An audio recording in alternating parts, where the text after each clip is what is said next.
भी इसको मानते होंगे। पिछले साल आज की तारीख में लगभग हम लोगों ने 4.5 लाख टन ही खरीदा था पिछले साल। आज लगभग 29.5 लाख टन हमारे गोदाम में आ चुके हैं और शाम तक हम लोगों को लग रहा है कि यह मात्रा 30 लाख टन से बढ़कर लगभग 30 लाख 15-20 हज़ार टन तक होगी। ये अभूतपूर्व है, ये गति अभी अभूतपूर्व है। और जितनी संख्या में किसान हमारे साथ आए हैं, 6.5 लाख किसानों ने अपनी इच्छा जाहिर की थी, जो सहकारिता विभाग की सरलीकृत प्रक्रिया में उन्हें कोई नया निबंधन नहीं करना था। बस उनको अपने निबंधन संख्या के साथ हमें बैंक में जो उनके खाते हैं उसके संबंध में उनको सिर्फ हमें जानकारी देनी थी, ताकि पैसे सही सही उनके अकाउंट में जाएं। बस इतना ही काम हम लोगों ने सहकारिता विभाग के पोर्टल पर किया था। 6,70,000 के आसपास किसानों ने अपनी इच्छा जाहिर की।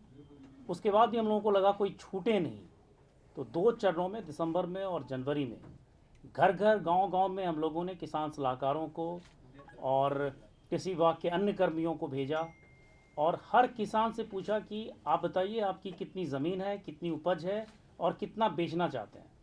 और उन्होंने खुद ही अपनी तारीख चूज़ की, खुद ही समय अपना मुकर्रर किया और उसके हिसाब से हम लोगों ने करीब 1,58,000 और एडिशनल लोगों को हम लोगों ने कॉन्टैक्ट प्रोग्राम में घर घर जाकर पूछ कर उनके आंकड़े इकट्ठे किए और उनसे हम धान ले रहे हैं। यानी जो इच्छा जाहिर करने वाले किसान हैं वो उनकी संख्या अभूतपूर्व है। 4 लाख करीब 6,70,000 किसान तो वैसे आए थे, 1,58,000 किसान कॉन्टैक्ट प्रोग्राम में आए।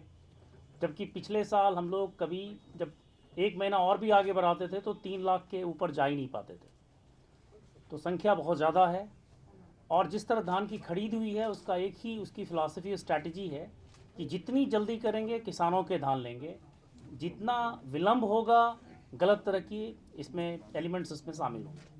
इसी स्ट्रैटेजी में हम लोगों ने फास्ट क्विक पेमेंट्स भी बहुत तेज़ कराया है। लगभग रोज़ जितने किसान हमारे पास आते हैं उनके भुगतान हो ही जाते हैं 24 घंटे के भीतर। इवन जो एसएफसी जो चावल का भुगतान कर रही है पैक्स को, वो भी 72 घंटे की सीमा है, उसमें भी हो रही है। तो बहुत ही कम संसाधन में बहुत ही अच्छे तरीके से यदि प्राप्ति का काम दोनों विभागों ने किया है। और जैसा कि सचिव सहकारिता ने आपको बताया कि कोई भी इच्छुक किसान जो हमारे पास आया है उनका धान हम जरूर लेंगे। समय सीमा घटाई गई है, बहुत ही सोची समझी रणनीति है।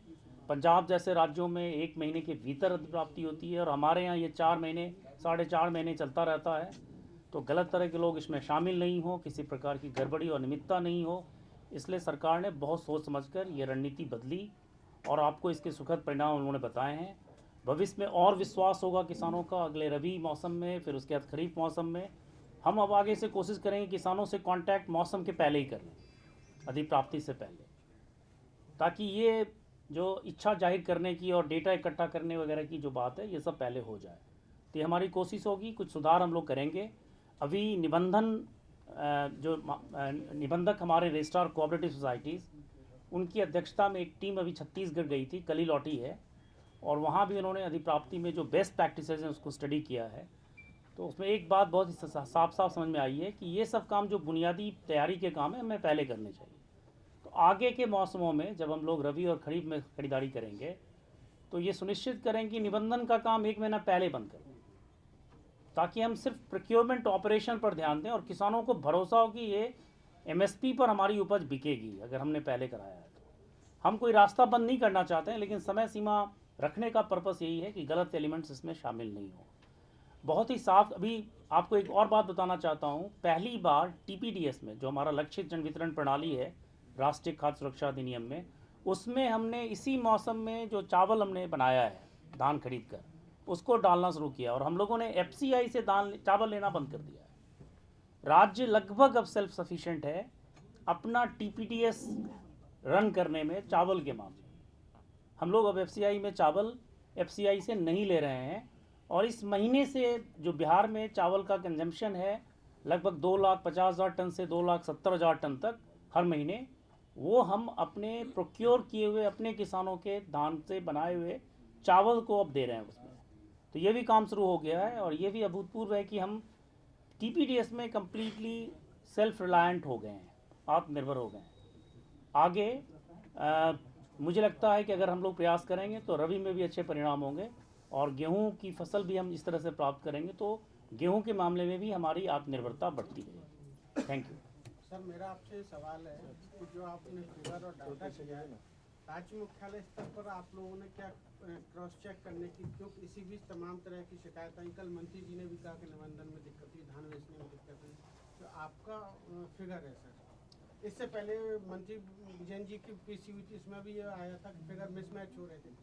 आपने कोई आपके स्तर से आपने उसमें ये कहा था कि हम जांच देखेंगे, क्रॉस चेक कराएंगे, वो कहाँ हुआ? देखिए बता रहा हूँ, हमारे और सहकारिता विभाग का एक ही प्रोक्योरमेंट सिस्टम है। हमारे आंकड़े अलग अलग नहीं हैं, बिल्कुल एक हेड टू हेड मैच करते हैं। रजिस्ट्रेशन हम अलग से करते नहीं हैं, तो कृषि विभाग का जो रजिस्ट्रेशन है हम बस वही यूज़ कर रहे हैं, इसलिए कोई नया आदमी घुस ही नहीं सकता इसमें। हमारे आंकड़े पूरी तरह सही हम लोग आपको बता रहे हैं, और हम लोगों ने दोनों विभागों के आंकड़े आपके फोल्डर में दिए हैं। आप जब देखेंगे तो उसमें कहीं कोई आपको विसंगति नहीं है। सर एक सवाल है सर, आपने कहा सर कि रजिस्ट्रेशन जो कराना था एक साइट पर या दो साइट पर, ये सबका क्लियर किया? एक ही साइट रजिस्ट्रेशन सिर्फ किसी विभाग करता है। कोऑपरेटिव का साइट पर रजिस्ट्रेशन करना कंपलसरी इसमें अभी भी दिखा रहा था। एक मिनट, रजिस्ट्रेशन सिर्फ कृषि विभाग का है, लेकिन जब आप हमारे पास आएंगे धान लेकर तो हमको बैंक अकाउंट डिटेल चाहिए आपका, ताकि आपको पैसा हम ऑनलाइन दे सकें। इसलिए कृषि विभाग के पोर्टल पर उनसे इच्छा जाहिर करने का और उनसे ये बैंक का डिटेल लेने का, चूँकि कृषि विभाग के पोर्टल पर उतना इन्फॉर्मेशन है नहीं, अगर वो रहता तो हम ये भी नहीं करते। मुख्यमंत्री ने इसी चीज को खत्म करने के लिए कहा था कि एक ही जगह खत्म कर दिया हम लोगों ने, रजिस्ट्रेशन नहीं कर रहे हैं। मगर एक किसान का कोई नाम बताया जिससे आप एक रजिस्टर है और उससे धान खरीद हुई? एक भी ऐसा किसान नहीं है जो किसी विभाग का नहीं है।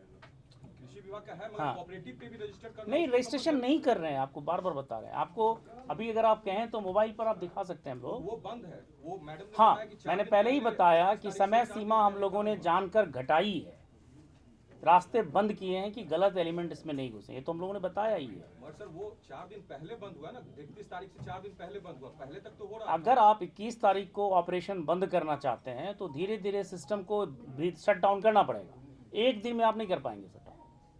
इसलिए, लेकिन मैं बार बार बता रहा हूँ कि 6.5 लाख किसान तो ऐसे आए, 6,70,000 के आसपास, 1,58,000 हमने घर जा जाकर पूछ कर लिया, अब बचे कौन है?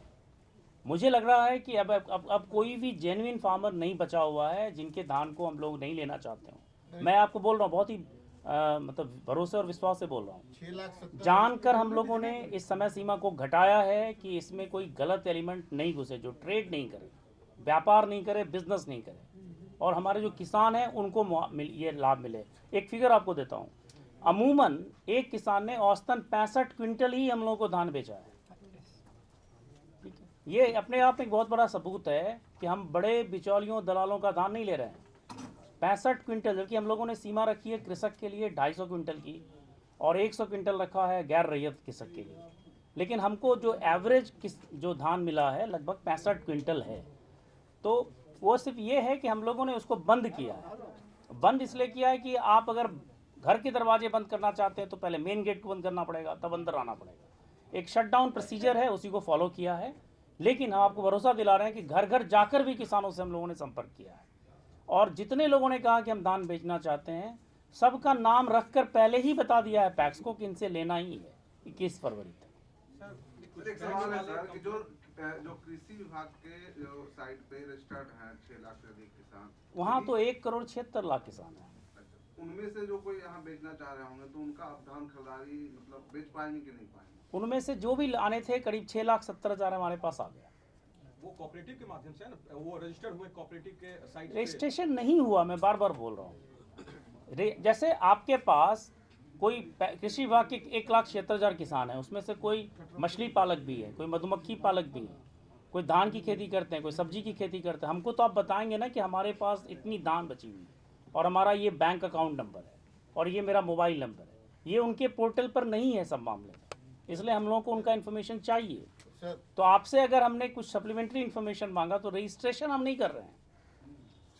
और आपको तो ये इतनी सरलीकृत प्रक्रिया है, ये OTP वैलिड है, कोई भी इसमें मतलब एडवांस सिस्टम लगाया ही नहीं गया। एक छोटा सा बॉक्स खुलता है, बॉक्स में अपना एग्रीकल्चर का रजिस्ट्रेशन नंबर डालते हैं और वो आपका सारा फिगर ले लेता है। हम तो कोई सर्टिफिकेट भी नहीं ले रहे हैं, कहाँ खेती कर रहे हैं, कहाँ